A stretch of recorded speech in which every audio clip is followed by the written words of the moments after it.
When I was younger, it was very different than it is now. And right now, it's very different than it was like a year ago, because now we just started the band.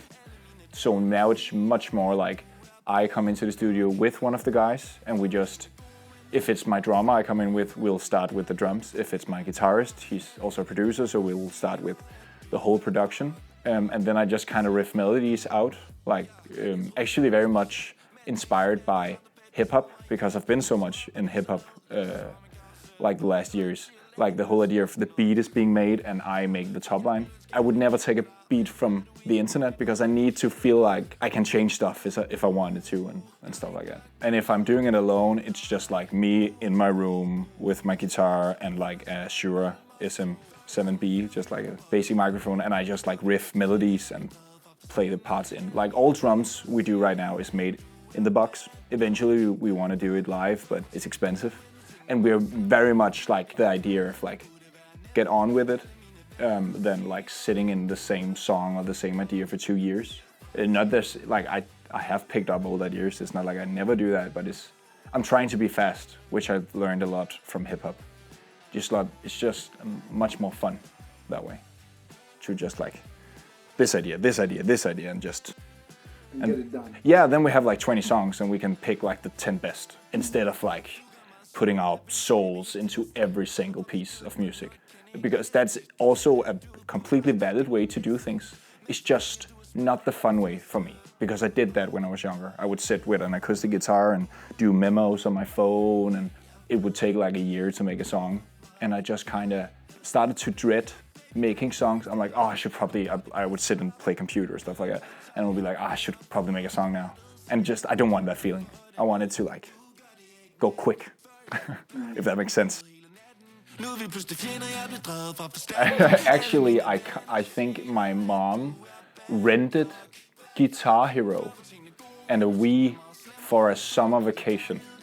And me and my brother would just play that, and I was listening to Nirvana and a band called Offspring at the time, because my dad loved those bands. And one of the Nirvana songs was on the Guitar Hero we were playing. I think it was about a girl. And I was just like, this is so cool, I want to play guitar. And then I just like told my parents every day, I want a guitar. And then eventually they bought me like this old Spanish, like, you know, nylon guitar.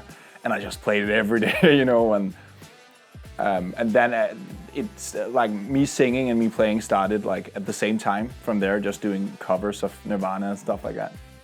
And then just kept doing it up until I was 18 and I started to produce, because I wanted the songs to sound more radio-like. I was so annoyed by when I showed my friends my songs. It was like a memo from a rehearsal, and they were like, it's not really my style, you know. They just, if you're not a musician, you don't understand like a rough demo at all. And that annoyed me so much. So I kind of got into production because of that. So now I feel like my main instruments are my guitar, production, and my voice. I don't feel like guitar is my main thing anymore, actually, because I've never really learned like to shred and stuff like that. I never really came that far.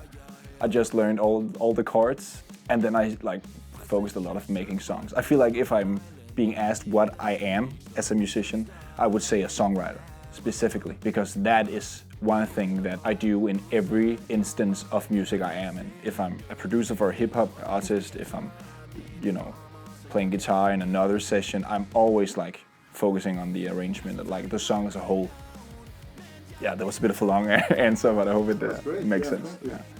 Thank you very much. Yeah, it started with grunge. It was Nirvana, Pearl Jam, and then it turned into pop punk. Like we started with The Offspring, and then Paramore. I fell in love with a band called All Time Low, which was like my first band. I was like, I want to do that, specifically this. So I started a band when I was 13, I think, which lasted till I was about 18, which was very inspired by All Time Low and Blink-182 and Green Day, and because it just felt like, as I said, like it needs to be fun. As I've gotten older, I've listened to much more like, some would say, artistic music. It's a weird word to use. I don't really like to use it that way, but some do. Music which is maybe more emotionally involved with the artist. But I really like the idea of it's just fun. It's just like playing a video game. We just make a song. It doesn't have to be the deepest thing in the world. Sometimes it can be, because I really love emo. So a lot of emo is like very, very sad and depressed and stuff. But I just like that it doesn't have to be like that. And you don't have to play correctly, and you don't have to be a great singer. It's just, there's no rules. You can't do it wrong. Because I'm in no way am I coming from like a musical background. No one in my cousin plays a bit of guitar, but otherwise it's like no music. So I was so afraid of not being a real musician. And I think actually that's why I started in the more punky like vibe. Yeah, and in my late youth, if you could say that, when I turned around 17, 18, I started listening to a lot of hip hop through bands like artists like Post Malone and stuff, which was kind of influenced by rock.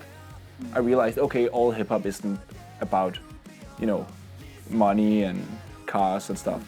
Yeah, exactly. There's actually, even though his first songs actually was about this, like, it just felt like I can't. Probably it also was because like he was my age. He was white. Was probably also like, I don't wanna admit that, but I think I was kind of scared by like genres that felt unfamiliar to my upbringing. But that kind of got me into it, and I kind of realized, oh my God, there's so much music I haven't listened to. And I'm also on that road now. I'm trying to get into metal. Like metal is, I've started to understand why people love metal. I knew they did, and I would never say any genre is bad or anything like that. I just don't understand them. And when I was young, I didn't understand hip hop, and now I understand it. And now I'm trying to understand metal. Yeah. Yeah, that would probably be like, do the songs quicker. Don't let them like lay there for like a year. They will be good, and you will love them very much, but it's, especially if you want to make music, like if you want to live off of music, you need to do music that's understandable for the listener. And the more time you use on one specific song, the more you it becomes, but the less, at least for me, the less like understandable it will become for the rest of the world. The less universal, probably. Yeah, exactly. And you don't have to make universal music at all. That's not what I'm saying. But for me, it became to a point where I wouldn't change anything. You know, oh, this song is perfect. No one liked it, but I loved it. And if you want to do music on your own, that's the way to do it. Like, I understand it very much. And that's also very, like, every time people ask me for feedback, I'm like, the first thing I'll ask is like, do you want to make money off of it? Like, not be the main purpose, but do you want to live off making music? Or do you just want to make music only for the love of making music? Because the feedback I'll give will be very different. I also sometimes still make songs that's just for me, which will never come out, which like in no way like compare. It's so far away from the music I make for Miller. So yeah, make stuff quick. So it keeps being fun, because you will burn out. I think like almost all musicians have tried like the feeling of burning out, and like I don't even know why I'm doing this, and that's the best way to, you know, not feel that. As we do music in Danish, it's like a very small market, you could say, but it's also the way I want it to be, because my whole idea of the project, like the music, is to make the Danish audience understand the music better, because I feel like out in the world, especially in America, it's very well understood, this kind of music, but it isn't here. So that's kind of what I wanted to do with it. And that's also the challenge we kind of get, is like people don't understand it, or a lot of people say this isn't punk, which we've never called ourselves punk, but because it's pop punk, it's very like, oh, this is not punk enough, or sometimes we call music punk rock, and they're like, oh, this is not punk rock. So we get a lot of like elitists mindset, which I understand because I was like that when I was younger.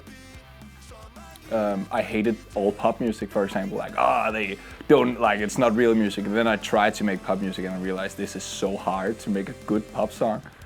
So now I kind of understand it. So I understand, like, it's also because people just want to protect the music that they love. They don't want it to get, like, washed out. which I get. It's a place you feel home, and you don't want other people to say, this is my home as well, if they never come. But I'm trying to see it much more as a loving place, instead of seeing it like as people are not trying to be intrusive. That like if they're going call themselves punk or stuff like that, they're actually just trying to be like part of this community, and they wanted to expand what it means to be a part of a community. So I'm very like, I feel like all of these, when people say we're not punk enough and stuff, I feel like you say that now, but eventually you kind of, it's like inner, I don't want to sound kind of pretentious when I say it like this, but it's kind of, I feel like it's more inner hate. Like it's because you are scared of losing something. And once you let go of that, you kind of like expand your whole idea of what genres is and what music is. So I don't really take it that personal. It doesn't feel, it actually feels more like a fuel for the fire. It's like, it's almost fun to like prove to people like what even is punk or what is like pop and stuff like that, because we're being called pop punk, punk rock, pop, like radio pop, rock, like we've been called so many things. So it just goes to show it's all in the eyes of the beholder. So when someone says we're not punk enough, it doesn't really bother me. Yeah, we just talked about like genres is so much more like intertwined nowadays because it's so much easier to make music. You want a distorted guitar, you can just pull like an digital amp up on the computer, right? It's not harder than that. So it doesn't really make sense to label things the same way it did when we were younger, when we had to market stuff for specific audiences. That's not really the case that much anymore. At least it's less in the sound and more in the like the visual thing. Actually, it's more in the visual aesthetic part of music where we still can label stuff. Because when I listen to a lot of pop artists, it's more the way they dress that determine what kind of music their like the genre is, more than the actual music, which I'm completely fine with. It's still music, you know. You can find the man you love and you can listen to them all you want. Yeah, exactly. Yeah. Well, we're trying to make an album. We're not trying, we are making an album. And we're not completely sure how many more singles. We started doing it like a single release because that I'm trying to not be caught up in the way stuff had to be done when I was growing up. Like when I was 10 years old, I felt like you have to release an album first and you have to do this and that. And I'm trying not to think like that. I'm trying to think more like how will this reach most people. I don't want everyone to like me, I just want everyone to have a chance to realize if they like this music or not. So I want it to be widespread as most as I can. So we did singles first, but now we have so much because I collect the whole band and we do music so fast now. So now we're trying to release an album probably in the start of the next year. And then also there's like some concerts which I am not allowed to disclose, but like stuff is turning in more of a festival direction. And hopefully next year we'll play some festival gigs, because that's like my main goal as a Danish artist is to play the big Danish festivals in Denmark. So I feel like in next year or the next year after that, we're playing Roskilde. That's like my goal. Not like Orange Stage, that will come, but not at first. But like 2025 or 2026, we'll play Roskilde. I'll say that now for the camera, so you can quote me on this. Yeah. We look forward to it. Yeah, thank you. I do as well. I discovered MUVE through these concerts we were playing, and it seems like it's like this very nice organization which like tries to like enable people to play music more easily and play concerts more easily, have access to music equipment more easily as well. But for me, it's been mostly like an opportunity to play a lot of very awesome places, like outdoor concerts. I love outdoor concerts, and now we've played 2 through MUVE, and we're going to play a 3rd here this Saturday. So for me, it's just like opportunities to play, which I'm very grateful for.